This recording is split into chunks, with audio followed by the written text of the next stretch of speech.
Coïncidence? Je ne crois pas. Non, plus sérieusement, vous aurez l'occasion de dire ça un peu plus tard, car aujourd'hui c'est autour des coïncidences mystérieuses et prémonitoires de passer à la casserole. Vous savez, ce genre de coïncidences qui peuvent annoncer un événement tragique, comme un attentat terroriste par exemple. Mais bon, quoi qu'il en soit, salut tout le monde, c'est Monsieur Faucon et aujourd'hui on se retrouve pour 5 coïncidences étranges et surprenantes.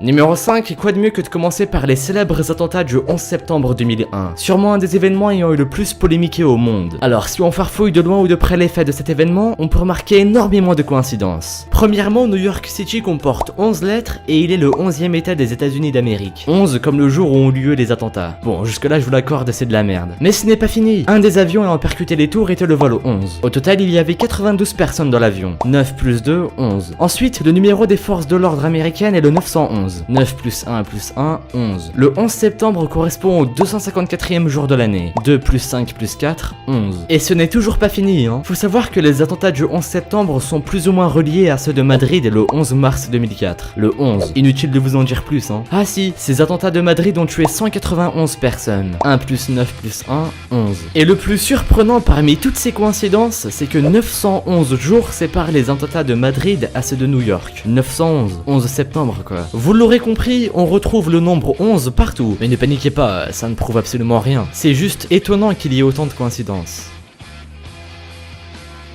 Numéro 4, autour de l'assassinat de François Ferdinand. Mais avant de commencer, petit rappel historique. François Ferdinand fut le souverain d'Autriche. Il est né le 18 décembre 1863 et mort assassiné le 28 juin 1914. Alors qu'il était en voiture, il s'est fait tirer dessus par un certain Gavrilo Princip. Sauf qu'à cette époque, une énorme tension régnait sur l'Europe. Une guerre pouvait éclater à tout moment et c'est justement l'assassinat de François Ferdinand qui déclencha la première guerre mondiale. C'était la goutte d'eau qui fit déborder le vase. Bref, pour en revenir à François Ferdinand, je disais qu'il s'est fait assassiner alors qu'il était en voiture, mais la coïncidence se trouve dans sa plaque d'immatriculation, qui était le AIII 118. Ça ne vous dit rien? L'armistice, le 11 novembre 1918. Comme si le déclencheur de la guerre pouvait annoncer la fin de cette dernière. Je trouve ça étrange perso.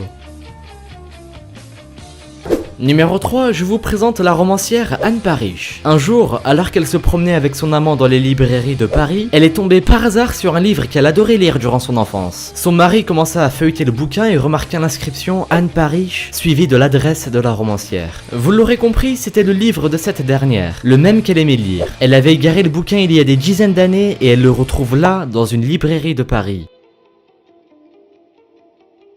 Numéro 2, on continue avec le roi Humbert Ier. Il était le roi d'Italie durant le 19e siècle. Un soir, il décida d'aller dîner dans un restaurant et c'est là qu'il fut sidéré par la ressemblance physique qu'il y avait entre lui et le patron du restaurant. Il décida d'aller lui parler, il était d'autant plus surpris par le fait qu'il y avait énormément de coïncidences entre eux. Ils sont tous les deux nés le 14 mars 1844 dans la même région. Ils se prénommaient tous les deux Humbert et ils se sont mariés le 22 avril 1868 avec une femme du nom de Marguerite. Ils avaient également chacun un fils du nom de Vittorio. Et quelques années plus tard, ils ont tous les deux eu une fin tragique le même jour. L'un a été tué dans un accident de chasse et l'autre a été assassiné.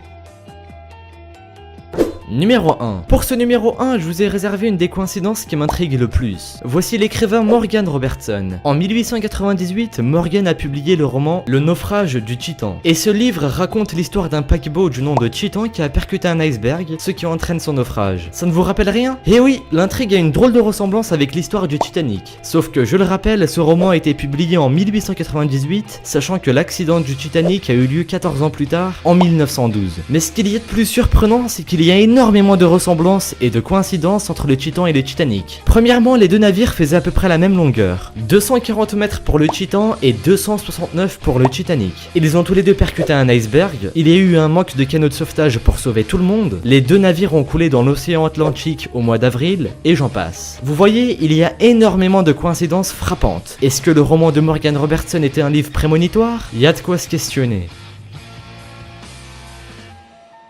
Merci à vous d'avoir visionné cette vidéo. Alors, je préfère vous le rappeler, ces coïncidences sont à prendre avec des pincettes. Elles ne prouvent pas grand chose, surtout que des preuves, ça ne court pas les rues quoi. Mais bon, n'oubliez pas que vous pouvez toujours me suivre sur Twitter, le lien est dans la description. Vous pouvez également me proposer des sujets pour les prochaines vidéos, ça se passe dans les commentaires. Et si l'envie vous prend, vous pouvez aussi mettre un petit pouce bleu et de laisser un commentaire, ça me fera plaisir. Et moi je vous dis à la prochaine pour une nouvelle vidéo, salut à tous.